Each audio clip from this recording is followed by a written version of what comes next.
My name is Frances Raphael, and I'm Whore 1. I was the original Eponine in the London production and the Broadway production of Les Miserables. She was very special, Frances. She did a great job as Eponine.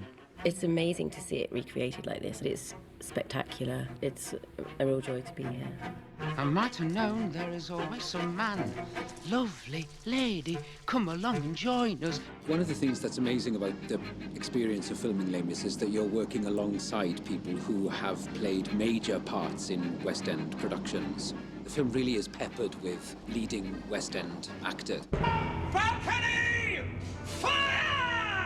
My first job out of college was playing Marius in the West End, and then a couple of years ago I did the 25th anniversary concert, which we did at the O2. Quite a few of us who were doing the West End production were asked in to come and audition. I suppose they wanted to find people who knew the show to a certain extent and also who were happy singing. You at the barricades, listen to this. The people of Paris sleep in their beds. You have no chance at all. Why throw your lives away? Seeing the guys absolutely just inhabit the parts and just inhabit this whole environment as well has been quite a thrill, really, and it's been such a thrill just being part of sort of seeing it realised. The film absolutely rests on their ability to come in and be great. These Olivier-winning actors and actresses were coming in and just, doing a line here and a line there. I just always felt really humbled.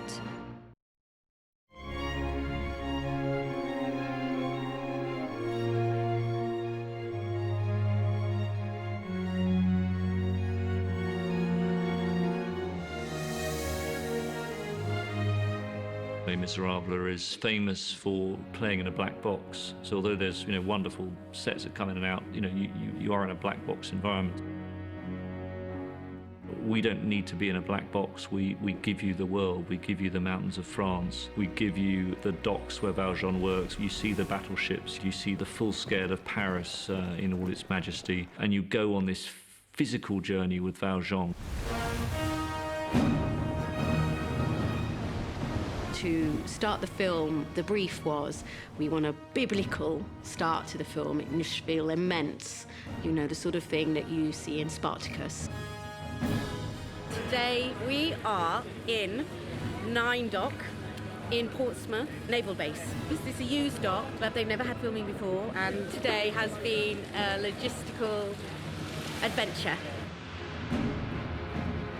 Huge amounts of equipment, cranes, water in the dock, water out the dock, lots and lots of permissions, lots of red tape. They're not used to having hundreds of people not wearing hard hats, working in this environment or wading around in water, and certainly not singing. Okay, thank you.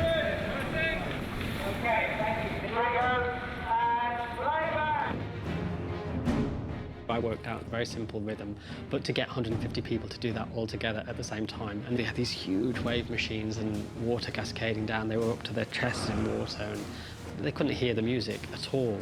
So I'm on a god mic sort of screaming over the music to make sure that they could keep in rhythm.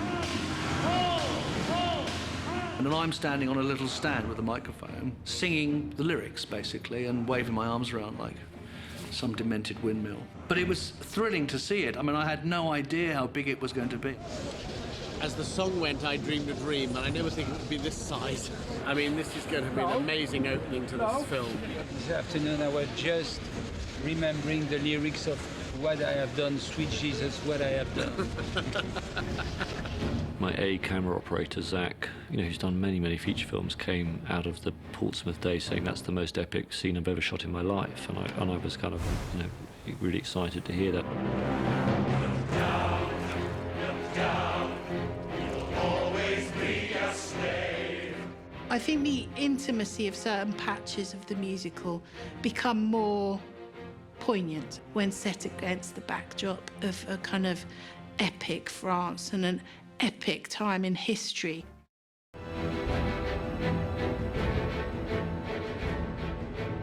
Greenwich, the Royal Naval College, is quite a well-known location in Britain for using for big-scale filming. And it hadn't occurred to us at the beginning because it's so famously British. But when we went down there and realised the classic architecture there gave us 4 sides, by some trickery later on there'll be some French roofs added, etc., we could really make it work. Action, go! Napoleon constantly built elephants to celebrate his wild achievements in his Egyptian campaigns. And so he'd built one in the Place de Bastille. But at the time of Victor Hugo, it's very described in the book as this giant elephant that was built out of plaster, but he never got the money together. So this giant edifice just slowly rotted and the plaster began to crumble, and the ragamuffin children then all moved in as it was the only place they got to sleep that was warm. In the show, you only hear mentioned Lamarck's funeral. One of the things I personally found most satisfying about making the film is seeing scenes that did not exist in the musical brought to life in the film.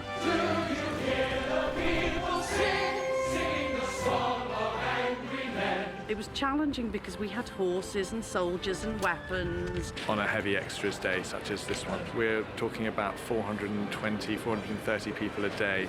As you can see, the scale of things is immense. It's massively satisfying that we were able to do something so vast, so sort of full of story and so cinematic.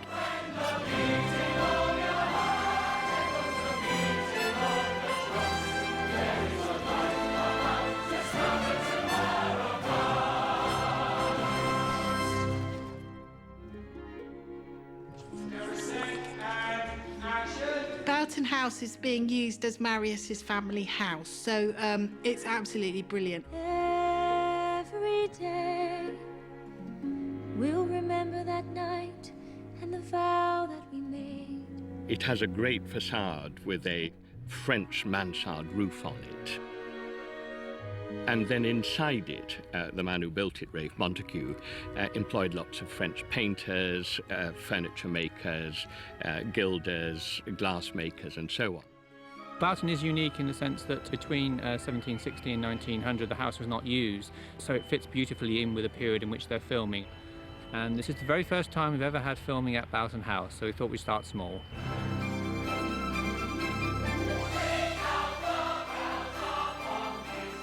Today we're at Boughton House for the wedding feast. The staterooms we're mainly using for the wedding, but in addition to that, Boughton was able to give us some of our interior tenements and the interiors of the lodgings for Rue de l'Homme Armé. When you approach a house, we do an awful lot of clearing furniture that's very precious, build trackway in so that all our trucks won't sink into the ground, and we provide our own power. We are 200 crew and then extras. That's a lot of people in your house. So we're just incredibly careful. Coming to Boughton is a dream come true, and hopefully they've enjoyed the experience too. Each location has been pretty challenging, but we've been able to expand some of the story that Victor Hugo writes about that the musical on stage just physically wouldn't be able to do. We hope that it gives it, more depth, and hopefully, we do it all justice. Well done, guys, much better.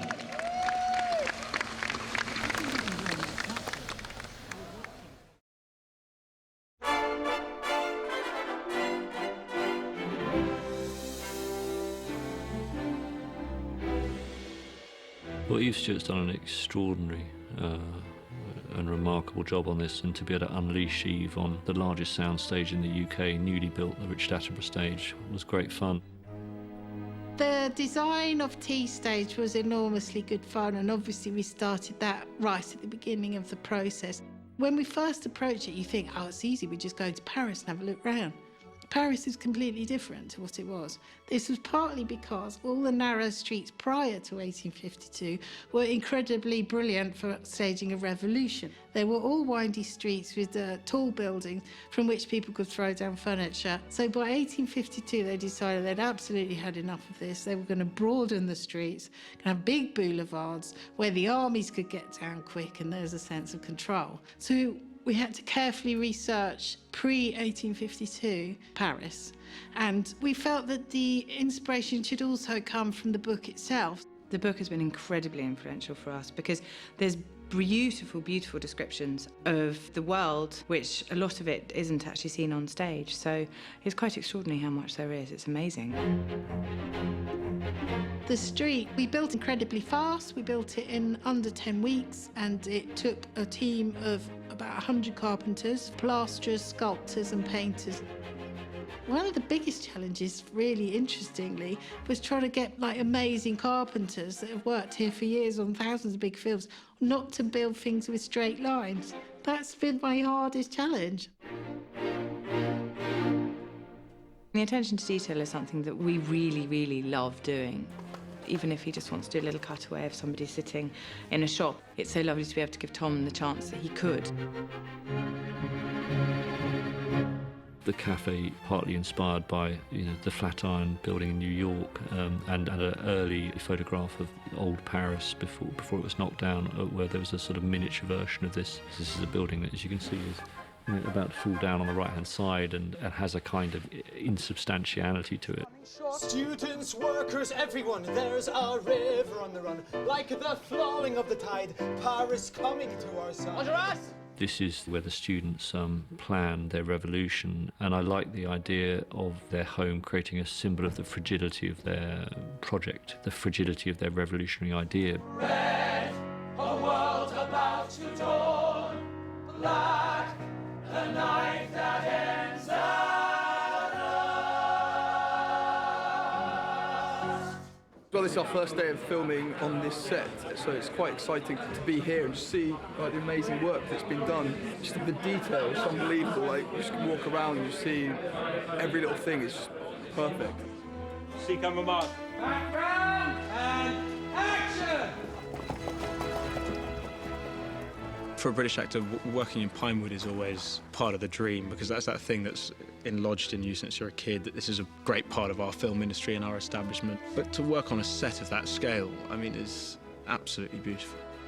It is quite a funny sensation to be on that stage. You feel for a moment, where am I? It is so credible that you are in 19th century Paris Street. I believe the energy, I believe that people walk these streets every single day. Eve outdid herself with the sets.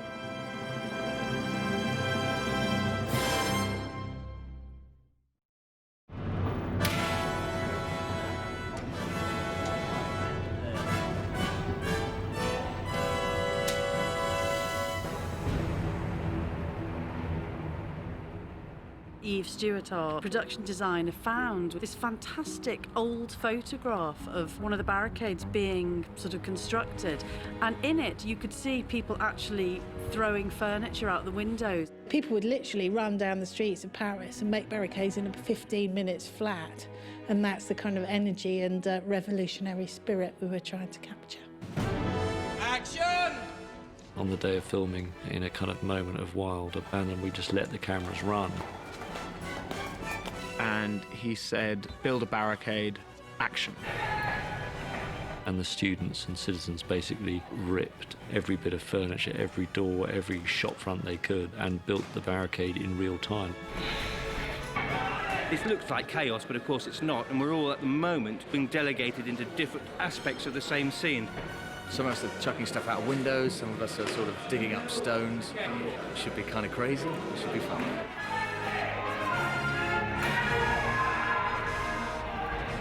And it was literally like 10 minutes of complete carnage of, you're throwing this furniture, pianos. We're about to push this piano out of this window and let it crash to the ground. We had a piano that we had in the inn that come out the second floor window, but you only get one take with a piano, that's it, Come on. And I'm still feeling slightly the pain as we watched our marvellous piece of furniture being thrown from windows. One of the great things about the way that Tom Hooper works is that he makes it as real as possible. We literally shot the scene from start to finish, and so we literally do 10, 15-minute takes. With cameramen dressed up as students and as peasants, which for me is unheard of. I've never done anything like it, and it feels like complete chaos. The energy on that set on Friday evening was quite extraordinary. 3, 4 minutes. We just build a barricade. The plan was that we'd build a little bit of barricade, and then over the weekend Eve Stewart would come in and conjure up this existing barricade that she had all prepared on a neighbouring stage. But actually the structure that they came forward with, considering they're all singers and usually eyes and teeth, was amazing. They'd just taken our barricade and pinned it together, and so the barricade itself, as would have been the case, remained like an extraordinary booby trap.